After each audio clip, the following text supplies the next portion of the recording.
Alrighty, guys. So here is how to, I don't like that fan. Hold on.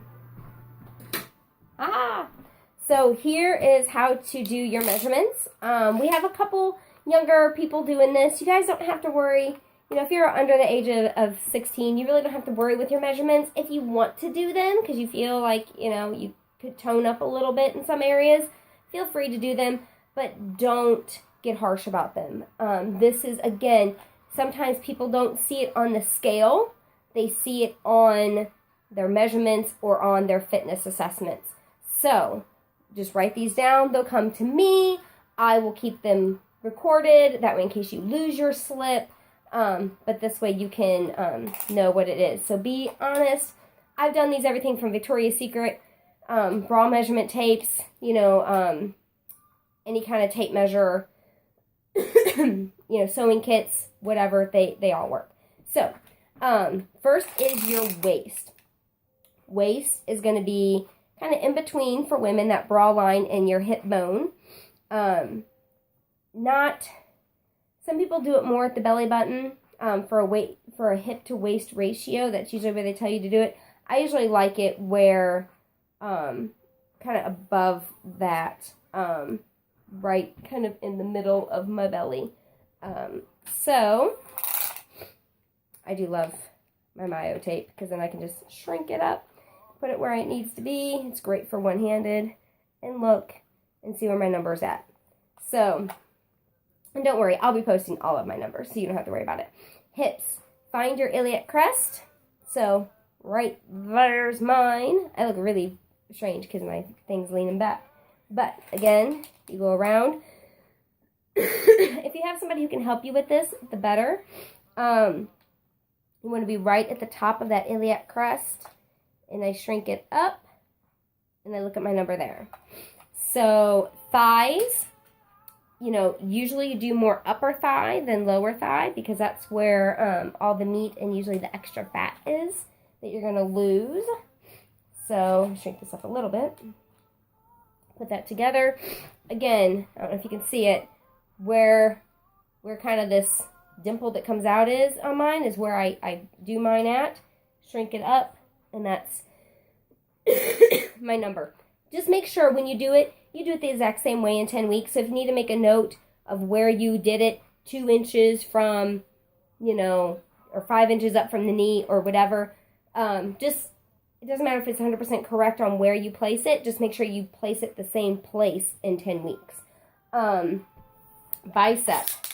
Another reason why I like this Myo tape. So, I usually take, again, my fattiest part, shrink it up. I've actually gained an inch there over the course of not working out as much, not as toned up as I wanted to be. Forearm. This goes into learning your body fat percentage. Again, I usually take the widest part, and that's where I get mine at. Your calf. The meatiest part of your calf is where you do it at. And again, 2 inches down from the knee. If you need to make a note on there saying exactly where you did it, you know, the more accurate you can be for 10 weeks from now, the better. So, calf. Your neck. Because a lot of us have bigger neck than we need to, and that actually has been correlated to, it looks like I have a nice, cute choker.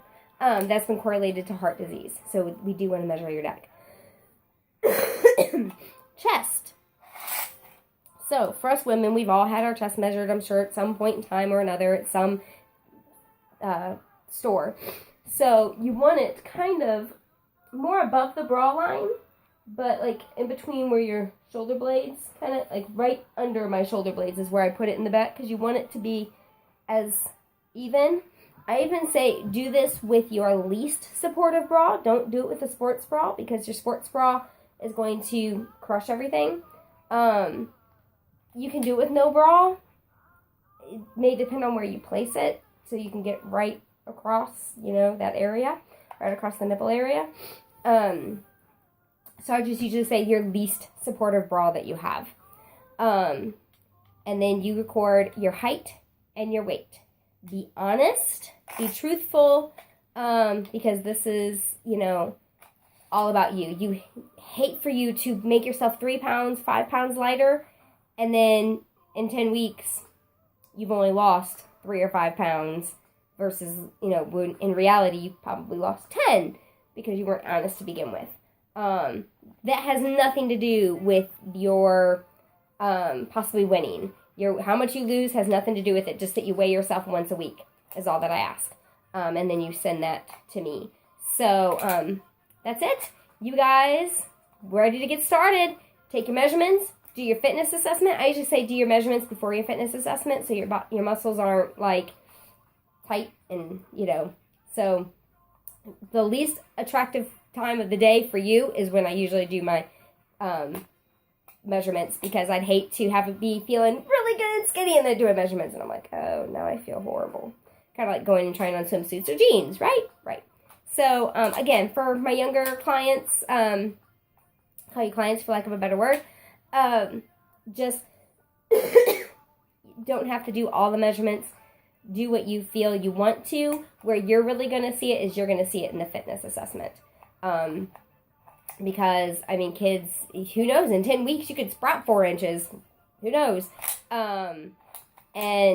So that's all on you guys. So, just, and don't, especially if you're young, do not let these numbers worry you, scare you, frighten you, any of that. It's just for my knowledge as a trainer. Has no bearing on you as a person. Because life is not always about numbers. It's about how you feel, right? All right, guys. Excited to get this started. Week 1 challenge is out. Get this stuff done. Get it back to me as soon as you can. And we are on our way. Bye, guys.